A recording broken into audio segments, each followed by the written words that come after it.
राधे राधे। श्री हरिदास श्री कुंज बिहारी। कैसे हैं आप सभी लोग? आई होप कान्हा जी की कृपा से आप सभी लोग अच्छे होंगे और स्वस्थ होंगे। माघ मास महत्यम कथा अध्याय 3। महाराज दिलीप जी ने महर्षि वशिष्ठ से पूछा कि हे गुरुदेव, महर्षि भृगु ने मणि पर्वत पर निवास करने वाले विद्याधर को किस समय और क्या ज्ञान का उपदेश दिया? इस विषय में आप कृपया करके मुझे विस्तार पूर्वक से स्पष्ट कीजिए और मुझे बताइए। वशिष्ठ जी ने उत्तर दिया कि राजन, एक समय प्राचीन काल में 12 वर्षों तक वर्षा नहीं हुई। इस प्राकृतिक प्रकोप से धर्म, व्रत, पूजन, हवन और संध्या उपासना इत्यादि सब समाप्त हो गए। वेद अध्ययन और मंत्रोच्चार के बाद शब्द सुनाई पड़ना बंद हो गए थे। सभी जीवधारी इस प्राकृतिक प्रकोप से उद्गिन और अव्यवस्थित होकर अपना नियम और धर्म छोड़े बैठे। संपूर्ण भूमंडल फल, फूल और जल से शून्य हो गया। महाकाल तो महाअकाल पड़ गया। एक समय में पृथ्वी के अनेकों भाग में पानी का भी अभाव हो गया था। राजन, पृथ्वी और प्राणियों की ऐसी दुर्दशा को देखकर महर्षि भृगु अपने शिष्यों सहित हिमालय पर्वत में कैलाश पर्वत के पश्चिम छोर पर मणिकूट नामक शैल शिखर पर गए। यह शैल शिखर स्वर्ण, रत्न और मणियों से अजस्त्र भंडार है। पर्वत की उपत्यका में श्वेत और नीले पत्थर की शिलाएं हैं। नीली शिलाओं के नीचे से झांकती स्वर्ण भंडार की रेखा काले बादलों में बिजली की और रेखाओं जैसी प्रतीत होती है। श्वेत पर्वत स्थान स्थान पर पहाड़ी फूलों, फलों, औषधीय जड़ी बूटी उपस्थित के कारण ऐसी प्रदीप हो रही हैं मानो साक्षात चंद्रमा ही हो। पर्वत की तराई में यक्ष और किन्नर गायन कर रहे थे। शिलाखंड ने आगे कहा, राजन, ये पर्वत 36 योजन ऊंचा है और शिखर पर इसकी चौड़ाई 10 योजन है। अपनी मूल स्थिति में ये पर्वत 16 योजन है। इस पर्वत पर हरिचंद, देवदार, मंदार, अर्जुन वृक्षों का बहुमूल्य है। लवंग और जायफल के वृक्षों से युक्त ये पर्वत लता, गुल्मों और निकुंजों से अवेष्टित है। यहाँ पर सदैव ही फलों और पुष्पों का बहुमूल्य रहता है। इस सुंदर रमणीक पर्वत का अवलोकन करके दुर्भिक्षित पीड़ित महर्षि भृगु जी ने अपने शिष्यों सहित इस पर्वत पर निवास करने के लिए ऋषि श्रेष्ठ से पर्वत ऊपर अंतकाल तक निवास करते हुए पर्वत की कंदराओं और वनों में उन्होंने और उनके शिष्यों ने दीर्घ काल तक तप किया। तब वहां पर माघ मास का स्नान किया। मृगशृंगी और मुनि के द्वारा माघ मास के पुण्य से एक हाथी का उद्धार और मरी हुई कन्या को जीवित होना। वशिष्ठ जी कहते हैं कि राजन, भोजपुर में उचत्य नामक का एक श्रेष्ठ मुनि था। उनके कमल के समान नेत्र वाली एक कन्या थी जिसका नाम सुव्रता था। वे माघ मास में प्रतिदिन सवेरे उठकर अपनी कुमारी सखियों के साथ कावेरी नदी के पश्चिमगामी प्रवाह में स्नान करती और स्नान के समय वे इस प्रकार प्रार्थना करती कि हे देवी, तुम साहा पर्वत की घाटी से निकलकर श्री रंग क्षेत्र में प्रवाहित होती हो। श्री कावेरी, तुम्हें नमस्कार है। मेरे पापों का नाश करो। मेरा तुम्हें नमस्कार है। मेरुवधे, तुम बड़ी सौभाग्यशालिनी हो। माघ मास में जो लोग तुम्हारे जल में स्नान करते हैं उनके बड़े बड़े पापों को हर लेती हो। मुझे मंगल प्रदान करो। पश्चिम वाहिनी कावेरी, मुझे पति, धन, पुत्र, संपूर्ण मनोरथ और पतिव्रत्य पालन शक्ति की दो। ये कहकर सुव्रता कावेरी को प्रणाम करती और जब कुछ कुछ सूर्योदय होने लगता उसी समय वह नित्य स्नान किया करती। इस प्रकार उसने 3 वर्ष तक माघ मास का स्नान किया। उसका उत्तम चरित्र गृह कार्य में चतुरता देखकर पति का मन बड़ा प्रसन्नचित्त रहता। वह सोचने लगे कि अपनी कन्या को विवाह किससे करूं। इसे बीच में कुत्स मुनि ने अपने पुत्र ब्रह्मचारी वत्स का विवाह करने के लिए उचत्य की सम्मुखी कन्या सुव्रता का वर्णन सुना और विचार किया कि सुव्रता का विवाह अपने बेटे वत्स से करा दूं। और वह बड़ी सुंदर थी, उसमें अनेक शुभ लक्षण थे। वह बाहर भीतर से शुद्ध और निरोगी थी। उस समय उसकी कहीं तुलना नहीं थी। वत्स मुनि ने उससे विवाह करने की अभिलाषा नहीं की। एक दिन सुव्रता अपनी 3 सखियों के साथ माघ मास स्नान करने के लिए अरुणोदय के समय कावेरी तट पर आई। उसी समय एक भयानक जंगली हाथी पानी से निकला। उसे देखकर सुव्रता कन्याएं भय से व्याकुल होकर वहीं पर व्यतीत होकर भाग पड़ी और हाथी भी बहुत दूर तक उसके पीछे पीछे भागा। चारों कन्याएं वेग से दौड़ने के कारण हांफने लगी और तिनकों के ढेक से ढके हुए एक बड़े जल शून्य में गिरकर कुएं में गिर गईं। कुएं में गिरते ही उनके प्राण निकल गए। जब वे घर लौटकर नहीं आई तब माता पिता उनकी खोज करते हुए इधर उधर भटकने लगे। उन्होंने वन वन में घूमकर झाड़ी जंगलों में देखा, अलग अलग तरीके से ढूंढा और आगे जाने पर उन्हें गहरा कुआं दिखाई दिया जो तिनकों से ढका हुआ होने के कारण उनकी दृष्टि नहीं पड़ी। जब उन्होंने देखा कि कुएं में गिरी हुई सारी कन्याएं, उन्होंने देखा कि कमल लोचना कन्याएं कुएं के भीतर निर्जीव होकर पड़ी हैं। उनकी माताएं कन्याओं को पास चली गईं और शोकग्रस्त हो बारंबार उनके छाती लगाकर उनसे वृतांत करने लगीं। सुव्रते सुर से आदि नाम लेकर विलाप करने लगीं। कन्या की माता जिस प्रकार जोर जोर से क्रंदन कर रही थी, उसी समय तपस्या के भंडार कांतिमान धीर जितेंद्रिय श्रीमान मृगशृंग मुनि वहां आ पहुंचे। उन्होंने मन ही मन में एक उपाय सोचा और सोचकर उन्हें आश्वासन देते हुए कहा, जब तक मैं इन कमल नयनी कन्याओं को जीवित ना कर दूं, तब तक आप लोग इनके सुंदर शरीर की रक्षा करो। ये कहकर मुनि परम पावन कावेरी तट पर गए और कंठ भर पानी में खड़े हो गए। मुख और भुजाओं के ऊपर उठाए सूर्य देव की ओर देखते हुए मृत्यु देवता की स्तुति करने लगे। इसी बीच में एक समय वही हाथी पानी के भीतर उठा और ब्राह्मण मुनि को मारने के लिए सूंड उठाया। बड़े वेग से जैसे ही सूंड उठाया समीप आया तो हाथी का क्रोध देखकर मुनिवर मृगशृंग जल से विचलित नहीं हुए, अपितु चित्रलिखित से चुपचाप खड़े रहे। पास आने पर एक ही क्षण में उस गजराज का क्रोध चला गया और वह बिल्कुल शांत हो गया। हाथी जितना क्रोधित हो रहा था उतना ही शांत हो गया। उसने मुनि को सूंड से पकड़कर अपनी पीठ पर बिठा लिया। मुनि उसके भाव को समझ गए। उसके कंधे पर सुखपूर्वक बैठने से उन्हें बड़ा ही संतोष हुआ और जब समाप्त करके हाथ में जल ले, मैंने 8 दिनों के माघ मास का पुण्य तुम्हें दिया। ये कहकर उन्होंने शीघ्र ही वह जल हाथी के मस्तक पर छोड़ दिया। इससे गजराज पाप रहित हो गया और मानो इस बात को स्वयं भी समझते हुए उसने प्रायकालीन मेघ के समान बड़े जोर से गर्जना की। उसकी इस गर्जना से भी मुनि बड़े प्रसन्न हुए और उन्होंने कृपा पूर्वक उस गजराज की ओर देखा, उसके ऊपर अपना हाथ फेरा। मुनि के हाथ का स्पर्श होने के कारण हाथी का शरीर त्याग दिया और आकाश में देवता की भांति दिव्य रूप धारण करके दृष्टिगोचर हुआ। इस रूप में उसे देखकर मुनीश्वर बड़ा विस्मय हुआ। तब दिव्य रूपधारी उस जीव ने कहा, मुनीश्वर, मैं कृतार्थ हो गया, क्योंकि आपने मुझे अत्यंत निंदित और पापमयी पशु योनि से मुक्त कर दिया। हे दयानिधि, अब मैं अपना सारा वृतांत बताता हूँ। पूर्व काल की बात है, ध्यान से सुनिएगा। पूर्व काल की बात है, निषद नगर में विश्वगुप्त नाम से प्रसिद्ध परम धर्मात्मा और सर्वधर्म पालन में तत्पर एक वैश्य रहते थे। मैं उन्हीं का पुत्र था। मेरा नाम धर्मगुप्त था। स्वाध्याय, यजन, दान, सूद लेना, पशुपालन, गौरक्षा, खेती और व्यवहार करना, यही मेरा कार्य था। यही सब मेरा काम था। हे द्विजश्रेष्ठ, मैं काम और दंभ से सदा दूर रहता था। सत्य बोलता हूँ, किसी की निंदा नहीं करता था। इंद्रियों को काबू में रखकर अपनी स्त्री में ही अनुराग करता था और पराई स्त्रियों के संपर्क से बचता था। मुझ में राग, भय, क्रोध नहीं थे। लोभ और मत्स्य सर को भी मैंने छोड़ दिया था।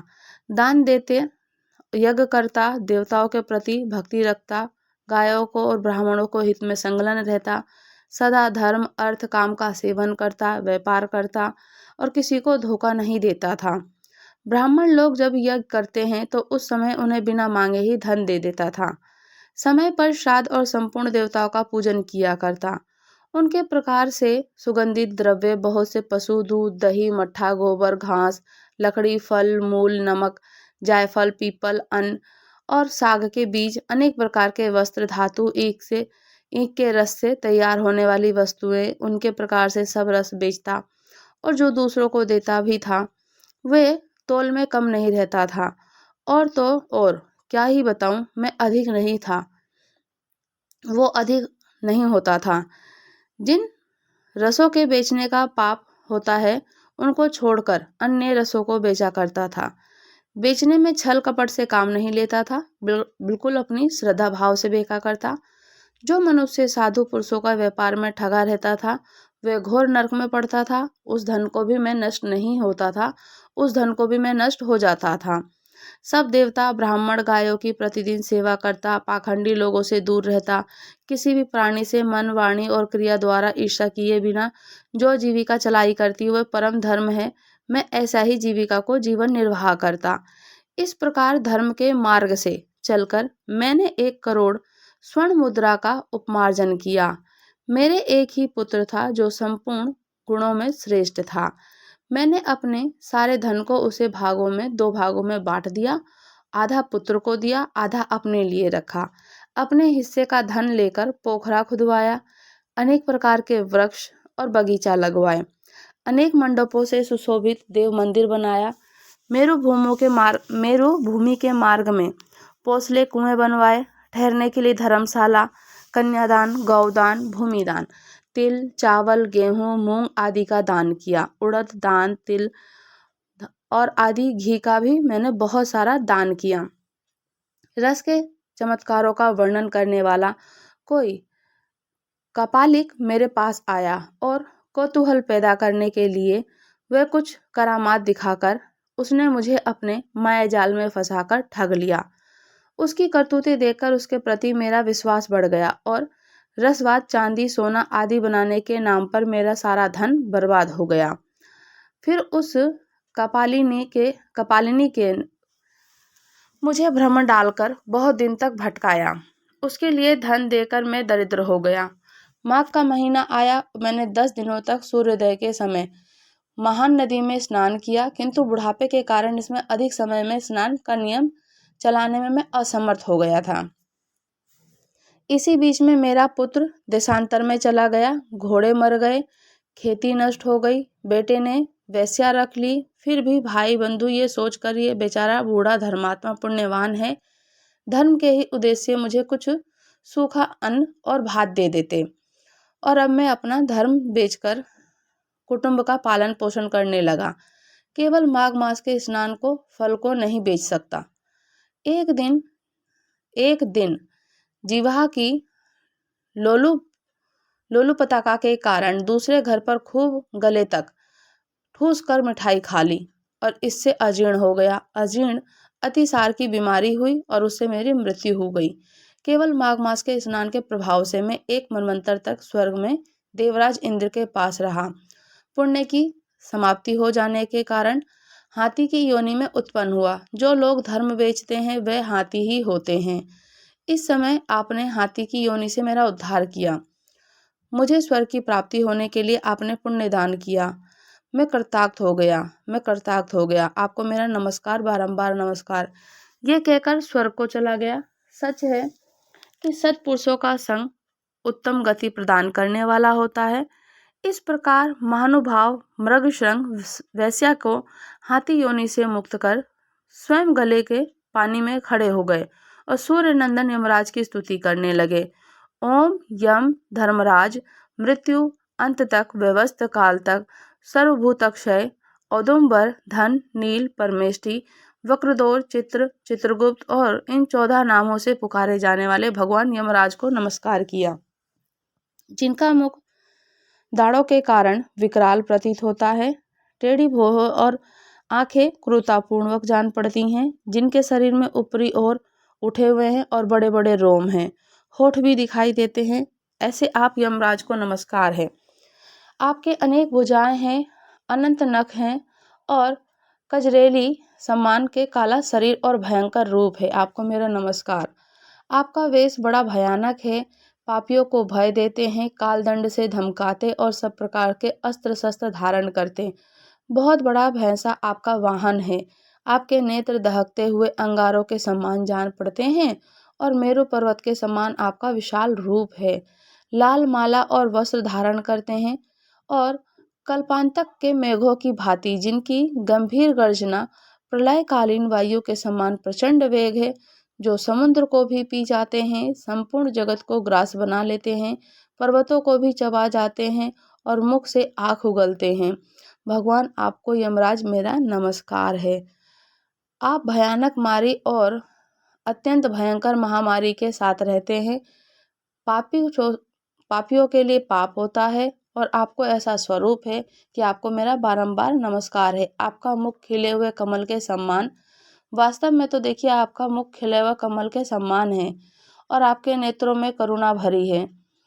आप पितृ स्वरूप हैं, आपको नमस्कार। आपके केशव अत्यंत कोमल और नेत्र भवों की रेखाओं से सुशोभित, मुख के ऊपर मूछें बड़ी सुंदर जान पड़ती हैं। पके हुए बिंब फल के समान लाल होठ आपकी शोभा बढ़ाते हैं। दो भुजाओं से युक्त स्वर्ण के समान कांतिमान, सदा प्रसन्न रहने वाले आपको मेरा नमस्कार। आभूषणों से विभूषित रतनमय सिंहासन पर विराजमान, श्वेत माला और श्वेत वस्त्र धारण करने वाले, श्वेत छत्र से सुशोभित आपके दोनों ओर दो दिव्य नारियां खड़ी हुई हैं और हाथों में सुंदर चवर लिए हुए डुला रही हैं। गले में रतनमय हार से आप बड़े सुंदर जान पड़ते हैं। रतनमय कुंडल आपके कानों की शोभा बढ़ाते हैं।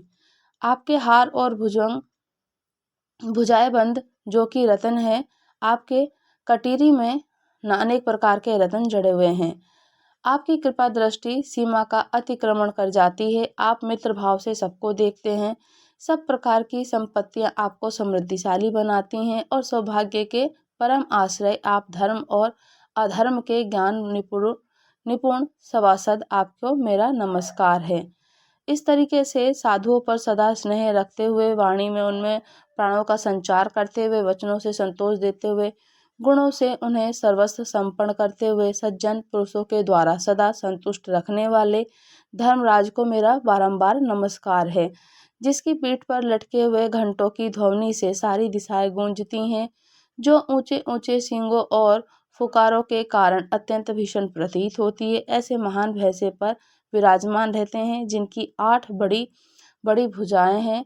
नाचार, शक्ति, मुसल, खड्ग, गदा, त्रिशूल, पाप अंकुश से सुशोभित आप भगवान यमराज को मेरा बारंबार नमस्कार, जो इन 14 नामों से सत्पुरुषों के साथ बैठकर जीवों के शुभ कर्मों का भली भांति विचार करते हैं और साक्षियों के द्वारा अनुमोदन करके उन्हें दंड देते हैं।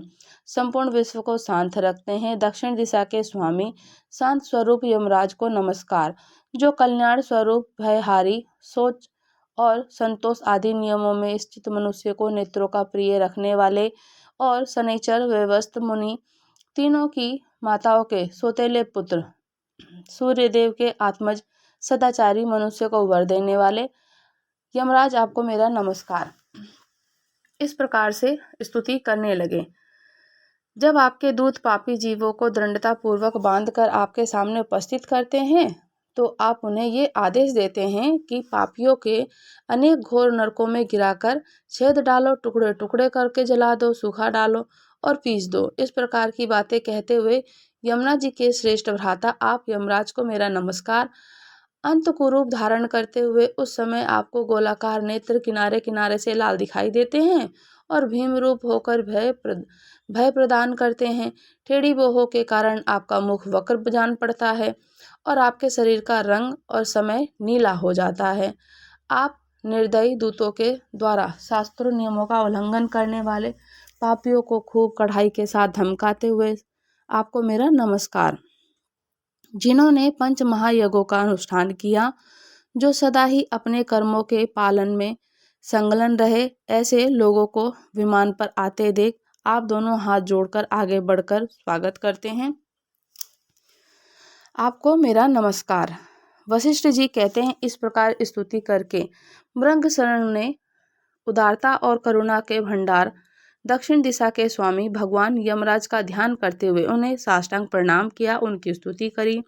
इससे भगवान यम को बड़ी प्रसन्नता हुई और तेजस्वी रूप धारण कर मुनि के सामने प्रकट हो उस समय उनका मुख कमल प्रसन्नता से खिल उठा और किरीट, हार, केयूर और मणिमय कुंडल धारण करने वाले अनेक सेवक चारों ओर से उनकी सेवा में उपस्थित थे।